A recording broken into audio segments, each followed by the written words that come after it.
আচ্ছা, আপনারা কি জানেন এই শিবলিঙ্গে প্রতিদিন হাজার হাজার লিটার জল ঢালা হয়, কিন্তু সে জল কোথায় গেছে আজ পর্যন্ত বৈজ্ঞানিকও কুলকিনারা খুঁজে পায়নি। হ্যাঁ, আমি কথা বলছি বিহারের মুজফ্ফরপুরের গরিবনাথ শিব মন্দিরের কথা। এখানে বিহারের সবাই একে ছোট দেওঘর বলেও জানে। হ্যাঁ, এখন ওখানে ঘন জঙ্গলে ভরা ছিল, একটি বটগাছ কাটতে যায়। যখন বটগাছে কুড়ালি দিয়ে প্রহার করা হয় তখন সেখান থেকে দুধের ধারা বেরিয়ে আসে।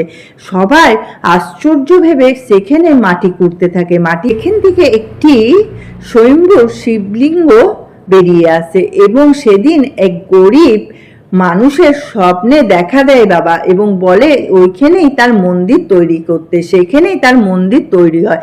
কিন্তু আশ্চর্য বিষয় হলো এই মন্দিরের শিবলিঙ্গের পাশে বা নিচে কোনো নালা নেই, কিন্তু এই শিবলিঙ্গে ঢালা জল কোথাও যাচ্ছে আজ পর্যন্ত কোনো বৈজ্ঞানিকও জানে না। হ্যাঁ, এবং শ্রাবণ মাসে এই পাশের গঙ্গার থেকে জল এনে বাবার মাথায় সবাই ঢালে এবং মনস্কামনা পূর্ণর জন্য।